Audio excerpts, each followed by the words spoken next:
tukusaba twagala esente zo mu kampani mirwano zibeereko nakawandiko akaliko mental clinic era weekend tutaka lwakuna tugenda kutambula mu clinics z'enjawulo z'enjawulo za government okulaba ntino akapanda ako aka mental clinic wekali oba nedde otherwise abantu tebamanyi ntino waliyo services zigenda mu maaso mu malwaliro gaki aka government ate abantu banenga zona zaki beka zona service ati zona za bwerere so tusaba ensonga ekolebweko abasawo bahandulinga ensonga ezo baba bali free yes agenda kubera naye baba tali free ahandulinga ensonga zenyini ezikola ki zikwatibwawo twina regional referral hospitals nazo zirina abasawo b'enjawulo ne psychiatrist nyini omukugu wa bwongo baliyo we bali kati nga Soroti regional referral Jinja regional referral Kabale Ankole amini Mbarara Guru Arua neza zonna abasawo we bali nayo bazo boliwo ne capacity ntono osanga nga Soroti ena capacity y'ebitanda 35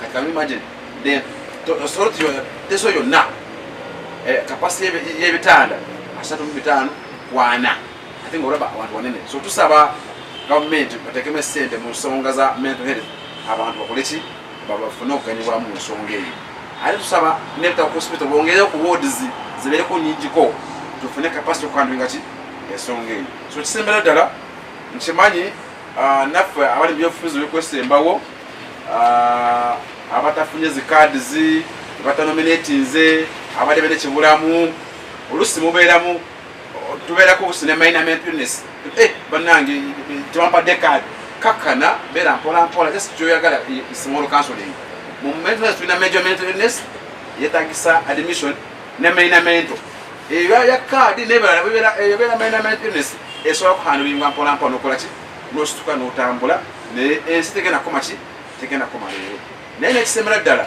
amasomero gaffe osanga esomero lina abaana esekero lina abaana over 2000 naye terina kansala terina musawo wa bwongo nosanga university erina abaana basuka mu 10,000 naye nga terina mental health practitioner kyobola abaana basinga bagenda mu njaga bagenda mu ebyo alcohol drug abuse kati bali bangi mu ADU alcohol drug abuse unit at hospital gyebasibira the reason is twanoniza abaana baffe mu family level ne masomero tuba counseling bulungi ne ku universities tuba counseling bulungi tusaba tuli ku primary prevention yesokerwako counseling abaana bulungi maka watubeera ne mu byalo tubeeramu ne ba VHTs banasaba basobola kuwako pende okutrainingwa mu nsonga za mental health bisere bisinga baba traininga mu VHTs baba traininga mu nsonga za malaria TB baba traininga ku nsonga za immunization naye siwuliranga ko government efudde okusomesa abasawo basobola kuba VHTs ku nsonga za mental health ne mental illness so byonna tusaba mukama tobeere kyemanyi government eddako egenda kutuyamba ye Fdc egenda kutuyamba ku nsonga ezo zitambula naye olwaleero government ekyaliwo tutekemu amaanyi esente weziri ensonga zitambule bulungi. Thank you very much, Honorable Kwela, for that wonderful.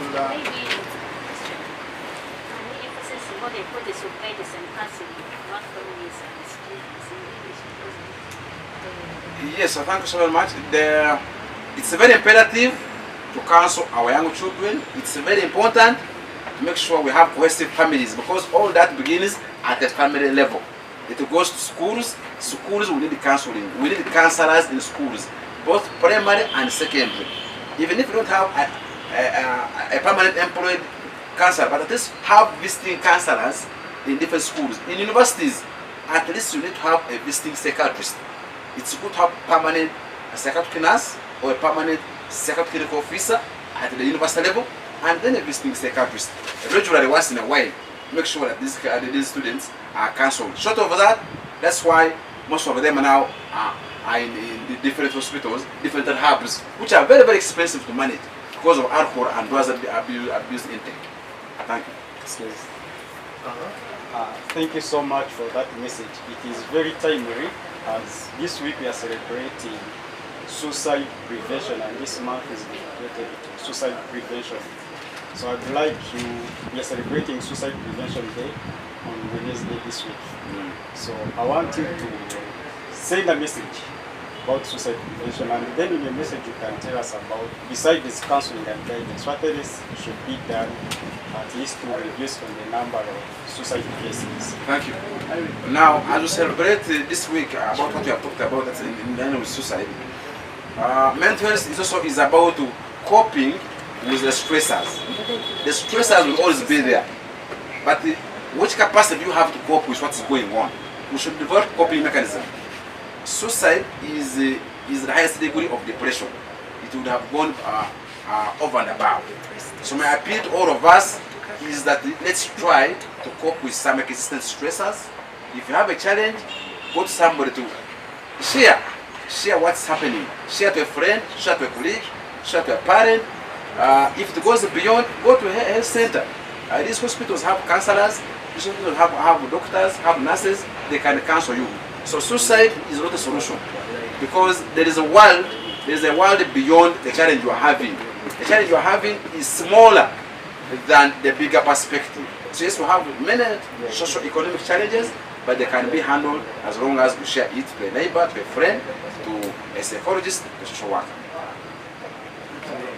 Any question relating to mental health? You are done. Honorable, thank you.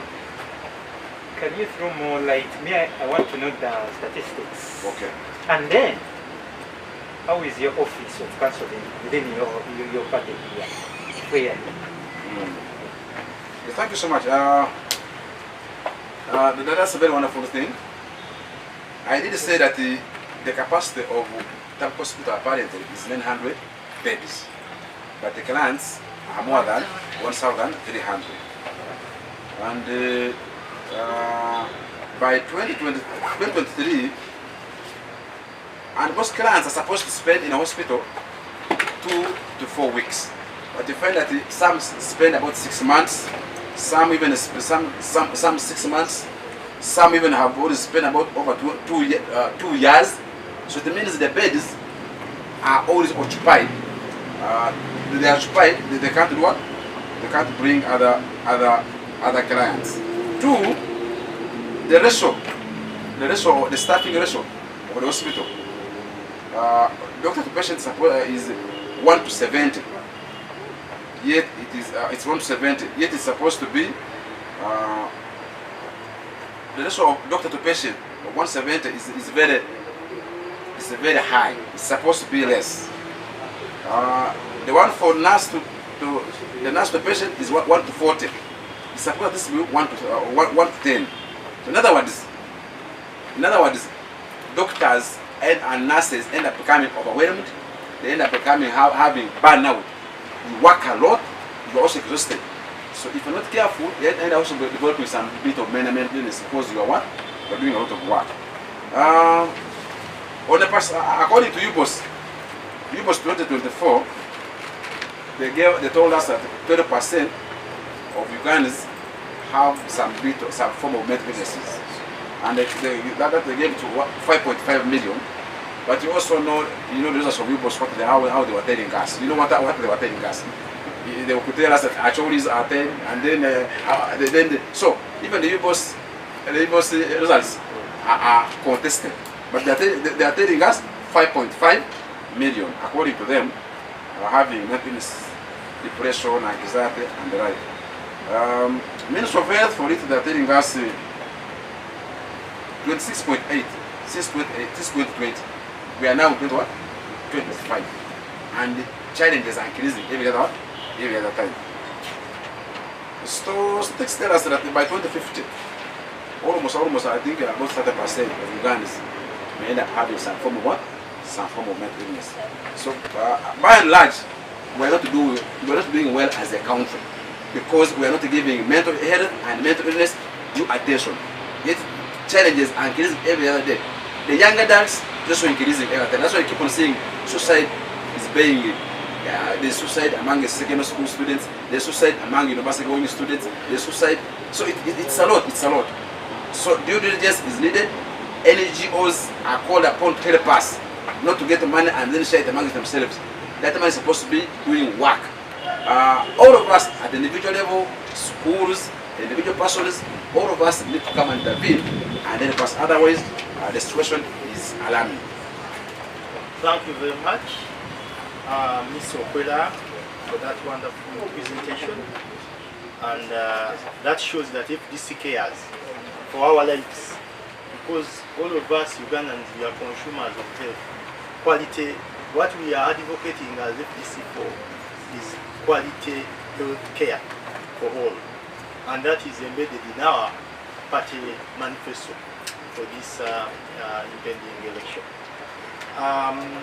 Let's cross over to the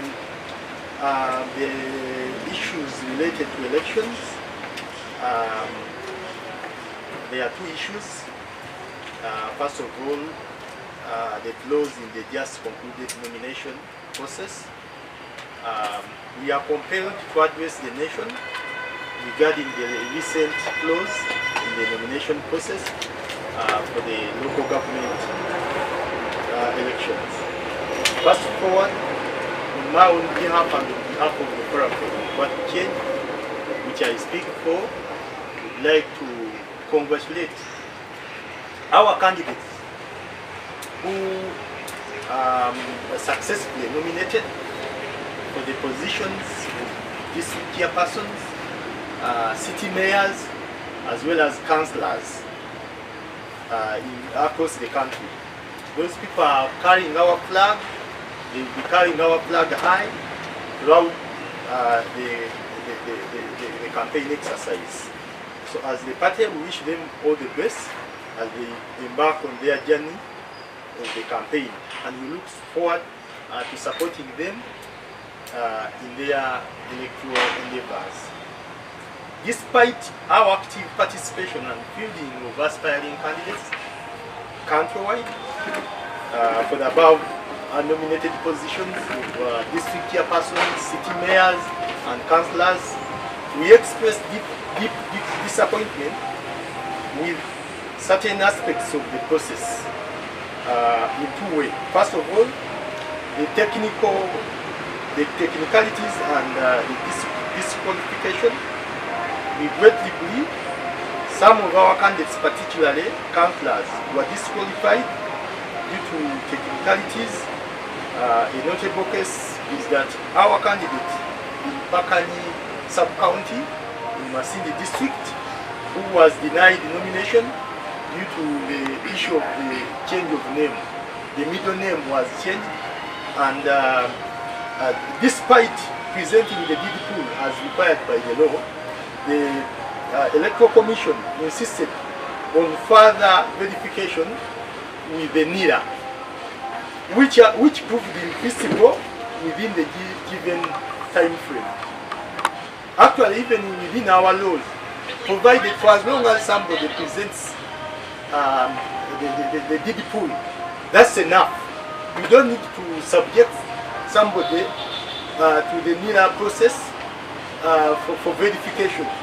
Once you are presented with the DD pool, the Electoral Commission has to strip away and nominate that candidate. So we condemn that kind of arrangement by the Electoral Commission, which denied us many good candidates who would have won in the impending election. The second challenge was with the voter verification.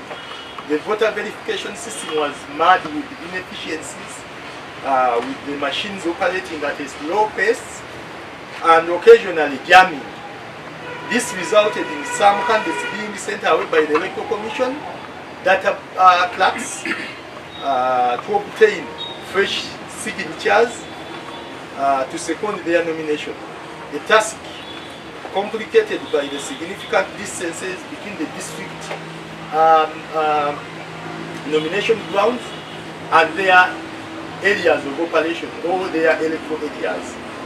A case in point is in Kasese district, where many of our aspiring candidates at the level of the district councillors were unable to participate due to these logistical challenges. You can give an example.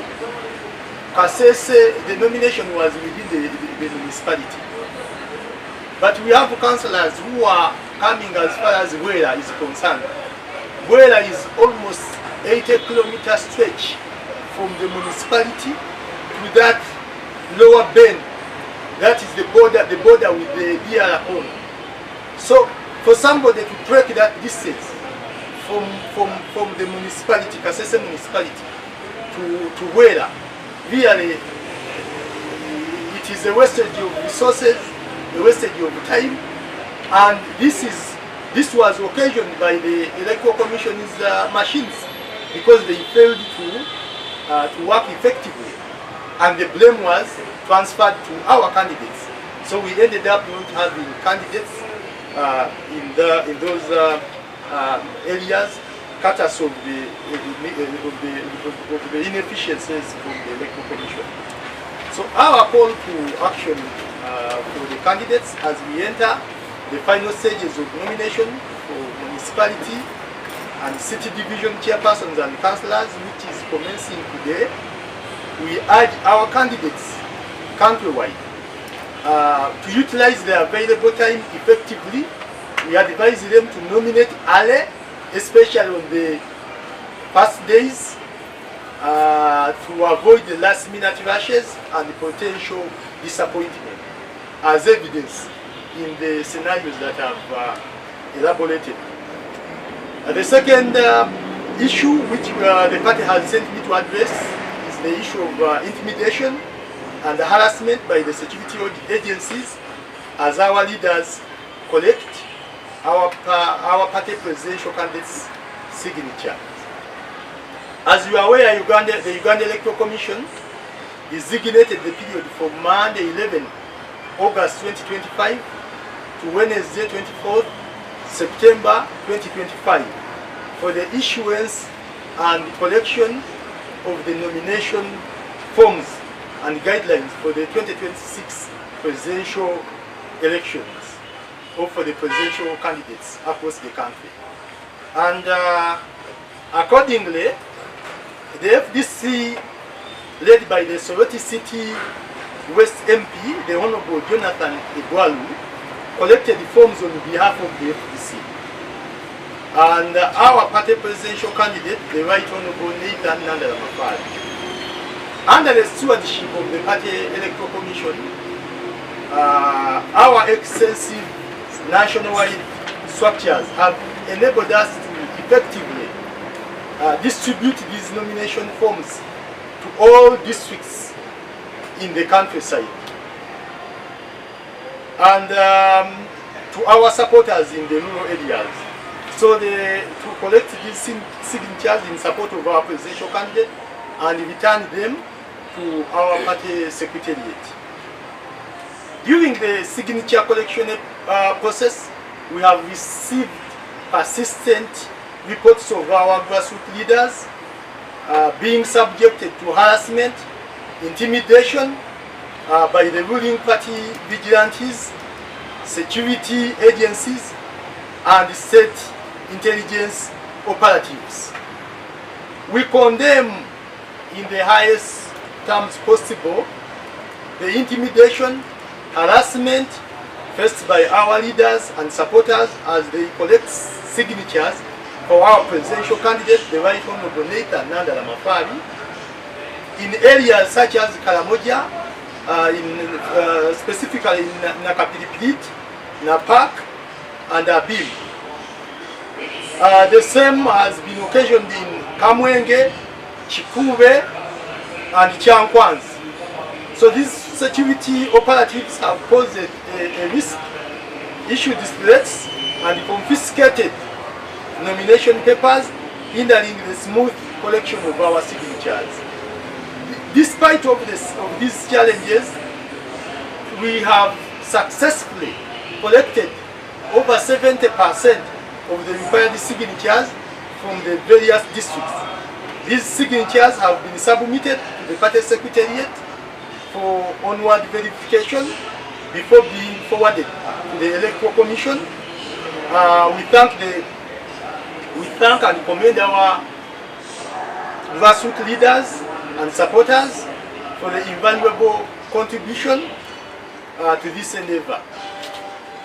As we approach the 2026 election, the FDC advocates for a peaceful and violence-free electoral process to ensure a free, fair, credible and verifiable election. We firmly believe that elections can only be peaceful without the involvement of the army and the security organs. We don't want a repeat of the previous election where our former presidential candidate, the Honorable Engineer Patrick Kamliatoboy, was arrested over 60 times.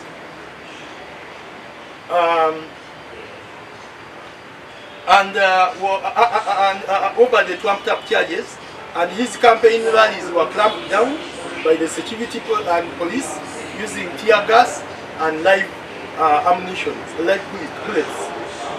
This is inordinate and underscores the need for reform.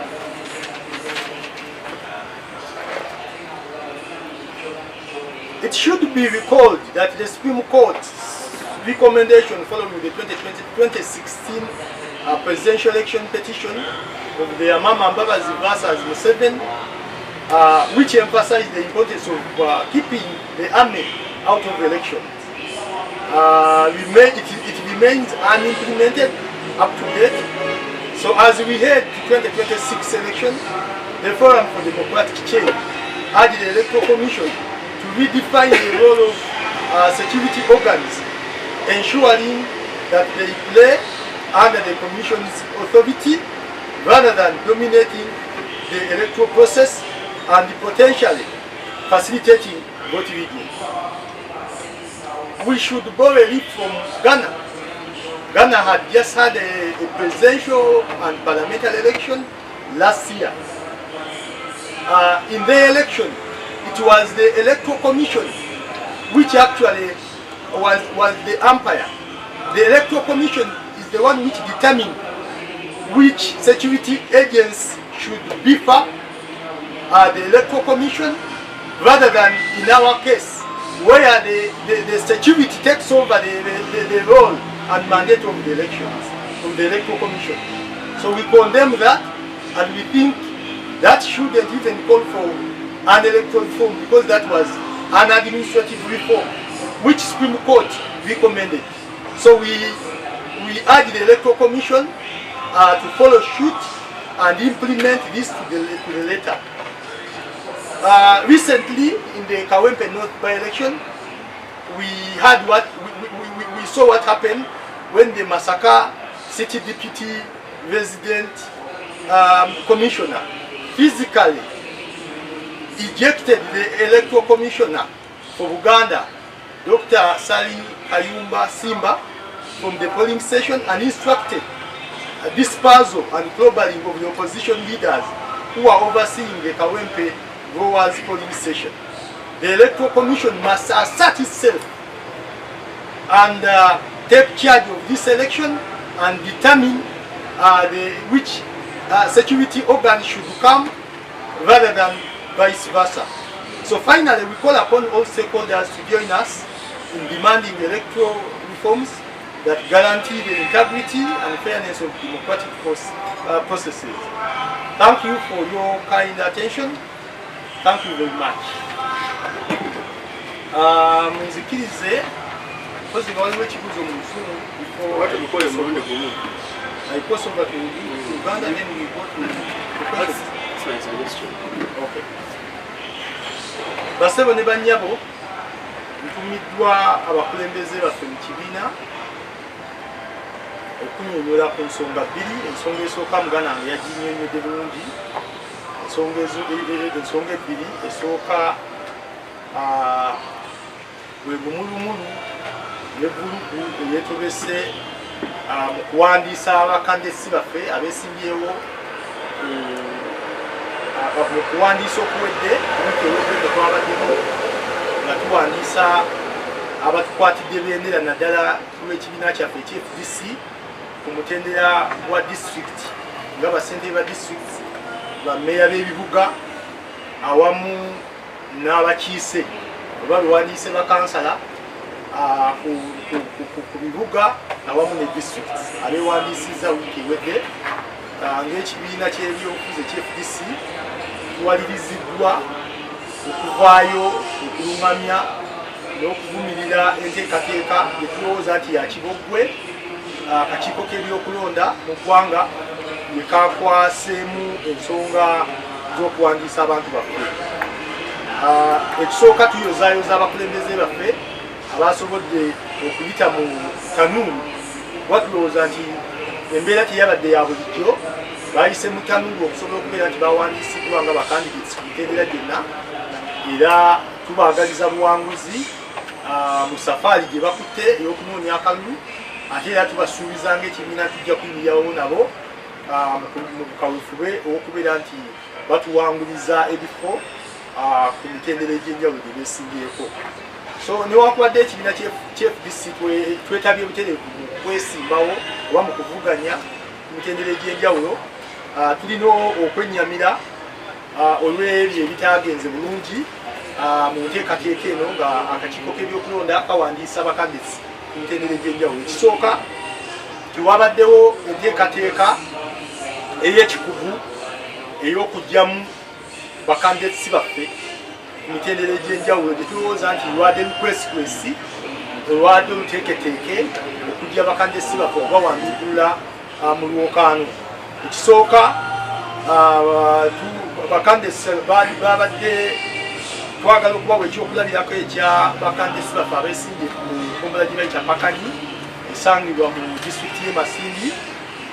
Kandideti waffe yaggiddwa mu lwokaano olw'ensonga nti bwe yali ateekayo empapula ez'okwewandiisa erinnya lye ery'omu makkati yali yalyongerako, naye yagenda mu kyapa kya gavumenti n'akuba ekirayiro kye bayita didipool, n'afuna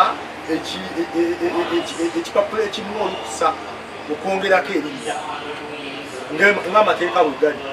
Bwe yatuuse mu kakiiko k'ebyokulonda ate bamulagidde okuddayo mu nniira nti empapula ze okuzikakasa alina kusooka kudda mu nniira. Okudda mu nniira lwadde lugendo luwanvu, abanniira tebasobodde mukolako mu budde okukakana nga alemeseddwa okwewandiisa nga kansula. Ebintu ebyo byatuuse ku bakandidesi okwetoolera eggwanga sinaba FDC bokka, bangi nnyo abaluguddemu. Tetuvumirira nti mu nkola y'amateeka gaffe ag'eggwanga tegalina we googerera nti omuntu alina okugenda ate bw'aba afunye didipool oba ekipapula ekyo ekyakubye nga kirayiro kya kooti ekimukkiriza okukyusa erinnya kyate alina kusooka agenda mu nniira esooka ekompaaminga. Mu mateeka gaffe tekiriyo. So twagala akakiiko k'ebyokulonda nga tugenda mu feezi eno ey'okubiri ey'okuwandiisa bakandidesi ku mitendera gy'ebibuga etandise olwaleero.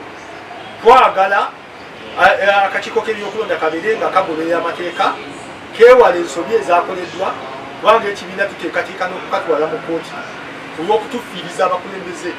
Oba oliawo n'okukaka kooti nga twagala ne kooti ekake akakiiko k'ebyokulonda okomyawo bakandidesi baffe mu lwokaano, kubanga ensobi yabadde yaabwe teyabadde yaffe ng'ekibiina, teyabadde ensobi y'abakandidesi baffe be twadde tusimbirewo. Ensonga ey'okubiri mu nsonga y'emu y'ensonga y'okubeera nti bakandidesi baffe babadde balina okukakasa emikono gye basobodde okuŋŋaanya okwetoola eggwanga eri akakiiko k'ebyokulonda. Bakandidesi baffe bakoze omulimu omuyonjo ogw'okuŋŋaanya emikono, naye prosesi y'okukakasa emikono yabadde etambulira ku sipiidi ya kinnawolovu, yakamesa etambula ng'etambula mpola, eyadde tesobozesa kubeera nti prosesi eno etambula mu budde. Mu bitundu ebimu bakandidesi abamu basuze ne ku bitebe by'okulonda okusobola okubeera nti kubanga babadde babalemesezza olunaku olwasoose ng'ate engendo gye balina okudda engendo mpanvu. Kakati abamu ne beesanga nga ezimu ensonga ezadde zirina okukolebwako nga zinakolebwako awo nga balina okusula awo wennyini ku bitebe. Ezimu ezabadde zijulira ng'okuddayo okufuna emikono emipya beesanze nga balemeseddwa okwewandiisa, okugeza nga tulina bakandidesi abavudde e Kasese, ekyokulabirako ekyebwera nti kilometers 8 okuva e Kasese mu tawuni okutuuka ebwera ku booda, nga omuntu okutuukayo kumpi kibeera kizibu nnyo okuŋŋaanya emikono atadde mu budde asobole okwewandiisa. So twesanze nga bakandidesi baffe bangi nnyo balemeseddwa okwewandiisa lwavulugu olwenteekateeka yadeteeteeseteese bulungi ku saidi y'akakiiko k'ebyokulonda kubanga mashini zaabwe zabadde awamu zeekwata nga tezisobola kutambula bulungi nnyo nga ezimu zikola ku sipiidi ntono ebibasobola okubeera nti tebasobodde kukola okuwandiisibwa mu budde. So ng'ekibiina ky'ebyobufuzi ekFDC tukubiriza abakulembeze baffe nga tugenda ku mutendera ogw'okuwandiisa bakandesi baffe ku mutendera gw'ebibuga okutandisa olwaleero. Tubakubiriza basobole okwekwata olunaku olusooka okwewandiisa. Kyekimu ne kuba amagombolola abajja ne bakansalazi baabwe tubakubiriza okwekwata olunaku olusooka beewale okusobola okubeera nti kaweefube ono ategekeddwa bannaffe tuvuganya nabo okutulemesa okwesimbawo nga beekwasa obusongasonga obutaliimu busa. Ensonga endala esembayo entumiddwa y'ensonga ya okutiisatiisa awamu n'okukangibwa n'okutulugunyizibwa ebitongole by'ebyokwerinda nga batulugunya abakulembeze baffe mu kaweefube w'okuŋŋaanya emikono okwetooloola eggwanga erya pulezidenti waffe atukwatidde bendera ow'ekitiibwa ennyo Right Honorable Nathan Nandala Maffaali. Nga bwe mukimanyi nti akakiiko k'ebyokulonda kaateekawo ennaku z'omwezi nga 11 paka nga 25 Septemba okukuŋŋaanya emikono okusobola okubeera nti abeegwanyiza entebe y'obwa pulezidenti bakuŋŋaanya empapula okuva akakiiko k'ebyokulonda e Kampala. Ekyamazima ekibiina kyaffe nga tukulemberwa ow'ekitiibwa Egwalu Jonathan omubaka mu Paalamenti akiikirira ekibuga ky'e Soroti West yatukulemberamu mu kaweefube w'okuŋŋaanya empapula ezo, era empapula ezo akakiiko k'ebyokulonda ak'ekibiina ky'FDC kasobodde okukola kaweefube ow'okuzitalaaza mu bukiiko bwaffe obw'ekibiina okwetoola eggwanga. Era wenjogera emikono abakulembeze baffe badde bakoze omulimu omuyonjo ogw'okukuŋŋaanya emikono okwetoola eggwanga. Naye mu nteekateeka nga abakulembeze baffe bakuŋŋaanya emikono twakubiddwa enkikwe olwa ebitongole eby'ebyokwerinda nga bayambiddwako ab'ekibiina kya NRM awamu n'ebitongole ebikessi bwe basobodde okubeera nti batiisatiisa abakulembeze baffe awamu nga babakangakanga awamu babasibye n'obasiba mu kaweefube ow'okubeera nti babalemesa okuŋŋaanya emikono egigenda okusemba presidential candidate waffe ow'ekitiibwa Nathan Nandala Maffaali. Tuvumirira n'esekuvumirira enteekateeka ey'effujjo ekoleddwa abakulembeze b'ekibiina ky'NRM nga bayambibwako ab'ebyokwerinda, kubanga okwesimbawo ku bwa pulezidenti ddembe lya buli muntu, okuŋŋaanya emikono ddembe lya buli muntu, era tewaliiwo tteeka abantu baffe lye baba bamenye mu kuŋŋaanya emikono. Naye enkola eno egezezzaako okukendeeza sipiidi kwe twamiddukidde mu kukuŋŋaanya emikono, ekereeza enteekateeka eyo, era naye njagala okuwala omukisa guno okutegeeza eggwanga nti tukuŋŋaanyiza yadde kaweefube oyo abaddewo mu bitundu nga ebyekalamoja nakapiripiriti nabaaka abimu awamu n'ebitundu nga Kamwenge Kikuube n'ekyankwanzi bye batiisizatiisiza ennyo abakulembeze baffe. Tusobodde okuŋŋaanya ebitundu 7 ku buli 100 ebyemikono okuva mu bawagizi baffe okwetoola eggwanga, era ebitundu ebyo byatuusedde e Kampala nga ttiimu yaffe eri tekiniko wano ey'ekikugu bali mu kaweefube ow'okuyita mu mikono kakasa nti emikono gyejjo tusobole okugitwalira akakiiko k'ebyokulonda kasobole okugyekenneenya. So ekibiina ky'ebyobufuzi eky'FDC nga tusemberera akalulu ka 2026 tusaba tubeere n'akalulu akataliimu kuyiwa musaayi, akataliimu ffujjo, akataliimu bamawale, akataliimu bakawuula, kubanga ke kalulu ketwekakasa akasobola okubeerako amazima n'obwenkanya, era tukkiriza nti akalulu ako akataliimu magye ke kalukoka akasobola okubeerako amazima n'obwenkanya. Twagala okwewala akalulu ketwayitamu aka 2024 yatukwatira bendera ku mutendera gwa pulezidenti owekitiibwa Engineer Patrick Kamuyat Oboy yayita mu bizibu bingi kamaala nga okukwatibwa emirundi egyasukka 6 ng'okusibwa mu makomera ag'enjawulo nga bamuteekako ebisangosango ebitalina nsa awamu n'okulemesa oba okulinnya eggere mu nkuŋŋaana ze yali akubye nga bakuba tiyagaasi n'okuba amasasi mu bbanga. So tuvumirira ne sekuvumirira ebintu ebifaanako bwe bityo era tulowooza nti ebintu ebyo bikyamu byandibadde biwewalika nga tulabira ku nsala ey'omusango gwa kooti ensukulu ogwatwalibwa owekitiibwa Maama Mbabazi ng'avunaana Mwami Museveni mu 2016. Kooti ensukulumu yawa ebiragiro bingi nnyo naye mu biragiro ebingi ennyo bye yawa mwalimu okutangira ebitongole by'ebyokwerinda obuteetaba butereevu mu kulemesa oba mu kwamba emirimu gy'akakiiko k'ebyokulonda. Twenyamira nti okutuuka ku ssaawa ya leero akakiiko k'ebyokulonda tekasanga mu nkola ebyo ebiragiro bya kooti ensukulumu bye yawa, era twagala nga tugenda mu kalulu kano ketugendamu kyekiseera akakiiko k'ebyokulonda okussa mu nkola ebiragiro bye. Ebiragiro ebimu akakiiko k'ebyokulonda tetwagala katulimbe ebimu byetaaga amateeka. Kituufu waliwo ebyetaaga amateeka okukyusa naye waliwo n'ebiri administrative ebyetaaga akakiiko k'ebyokulonda okussa obussa mu nkola yabyo nga kiri mu buufu obwa akakiiko k'ebyokulonda okussa mu nkola ebiragiro nga bino. Kugeza okutaggulula obuvunaanyizibwa obw'akakiiko k'ebyokulonda ku byokwerinda. Ebyokwerinda tukirabye mu mirundi mingi nga birina ebitongole by'ebyokwerinda bwe bijja ne biwamba obuvunaanyizibwa bw'okulangirira obw'okulonda ani alonda obw'akakiiko k'ebyokulonda. Akakiiko k'ebyokulonda ne kabeera nga kagoberezi. Twagala akakiiko k'ebyokulonda keeza obuvunaanyizibwa bwako kabeere nga ke kasalawo na bitongole ki ebisobola okujja okukayambako okubisa akalulu kano so si ebitongole by'ebyokwerinda okujja okuwamba obuvunaanyizibwa nga buno. Twagala ekyokulabirako ekyali eggana twakava mu kalulu omwaka oguwedde. Akalulu kaabwe kabaddewo nga akakiiko k'ebyokulonda ke kasalawo bitongole ki ebyokwerinda ebisobola okujja okubayambako. So twagala enteekateeka eyo tugikoppe so singa bye twalaba mu kuddamu okulonda ekawempe gye buvuddeko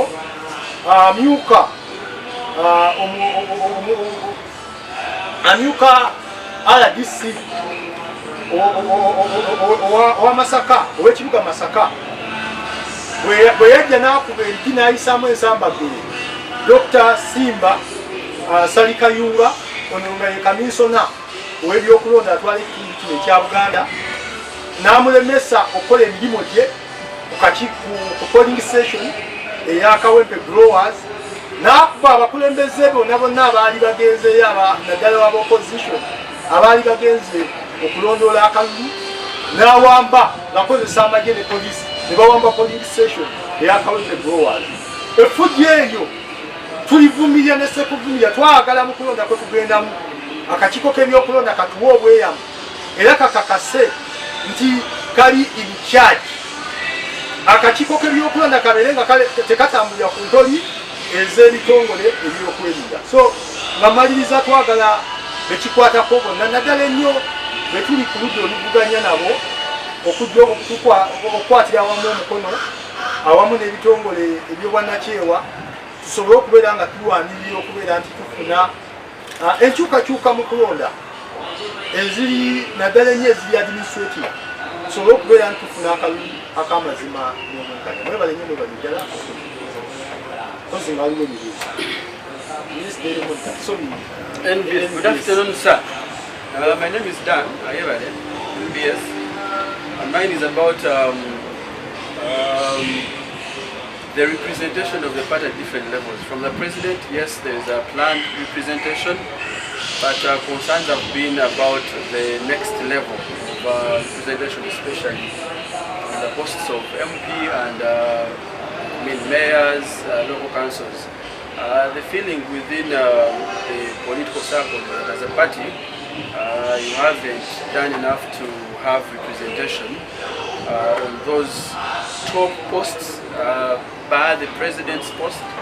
So it would be good to put it to you to either maybe give reasons or squash it as just a rumor that the party is not very represented on the posts after the president, which is MP, mayor, and of course MC5s at that level. Thank you very much. It is not true that we are not represented. The representation is lacking at the level of parliamentary and local government. I want to assure the country that we have done enough to ensure that we have candidates in many areas of the country. And I want to assure the country that we have not filled the candidates 100% because of the reason that I have already amplified before. But we have a good number of candidates whom we have nominated for the first phase of district chairpersons, city mayors, and councillors. And we are also, as I speak, our candidates are at the nomination sites across the country in their various districts, nominating at the level of municipal mayors, city division mayors, and their councillors. So I want to assure. And also concerning the parliamentary representation, the party is in a high gear process of nominating, even in areas where we never had the candidates. That is according to our roadmap, because we had a cut-off point where we ended the process of nominating candidates. Where we are not having candidates, we have a deliberate effort to working with our leaders to fill the candidates. Actually, I want to assure you that we are also reaping from what happened in the NRM primaries. The losers, those who are unable to make it and they were good candidates, the party has had a process of reaching out to them, and as I speak, we have quoted them and we are going to feed them in the impending parliamentary nomination. So we have candidates across the country. That's a matter of fact. Uganda. The same. Njagala okukakasa eggwanga nti ekibiina kyaffe eky'FDC tusimbyewo ba candidates ku mitendera gyonna okwetonda eggwanga. Si kituufu nti ku mitendera egimu tetulinaako ba candidates. Okuva ku president tulinawo ekitiibwa Right Honourable Nathan Nanda Wamafaaza. Ku mutendera gwa gavumenti ez'ebitundu naddala ennyo district ne bammeeya ab'ebibuga tusimbyewo bakandisi okwetonda eggwanga nga n'ekibuga wano wekiri Kampala kirina owekitiibwa Ibrahim Kasozi atukwatidde bendera. Tulina bakandisi okwetonda eggwanga nonna, naye sijja kakasa ggwanga nti tulina 100 ku 100 ng'ensonga zennyonnyodde waggulu. Bakandisi baffe abamu balemeseddwa okwesimbawo, ezimu zatulemesezza okubeera ne bakandisi 100 ku 100. Naye njagala okuwa obweramu nti ekibiina ky'FDC tukoze omulimu omuyonjo okusimbawo bakandisi ku mitendera egy'enjawulo. Newenjogerera bakandisi baffe okwetoolera eggwanga mu bitundu gye bava, mu bibuga by'oyita municipality n'ebibuga ebya city division, ebibuga bya divisions eziri mu bibuga city, bali mu kwewandiisa ne bakansalazi baabwe. Era tujja kuba process eno bweggwa, tujja bawa ekibalo titwakawandiisa bakandisi bwe bati ne bwe bati process yonna ng'ewedde. Tulina enteekateeka y'okufolowinga ku bakandisi baffe, tujja kuba tubangirira enteekateeka. Mu bufu bwe bumu ku mutendera gw'ababaka ba palamenti, ekibiina kyaffe eky'FDC tusimbyewo bakandidates okwetoolola eggwanga. Newankubadde twalina enteekateeka entongole ey'okuwandiisa abakandidates n'okutegeka obumyufu era ne tuggalawo naye waliwo ebitundu ne twatuuka okuggalawo nga tetwasobola kufuna bakandidate naye wenjogerera ekibiina kyaffe ekye-FDC kirina enteekateeka sejjoloola ey'okubeera nti kituukirira abantu ab'enjawulo betulaba nti bamuzinzi okujja okwegattako n'okubaagazisa okutukwatira bendera ku mitendera egy'enjawulo. Ekyokulabirako tulina abantu abatasobodde kuyitamu olw'emivuyo gyabadde mu kibiina kya NRM betusikiriza ne basobola okutwegattako era emabegako awo twali mu National Council twabanjulira abakulembeze basatu abava mu district 3 omukyalo omu ng'ava Dokolo, omukyalo omu ng'ava Omoro, omukyalo omu ng'ava Otuke.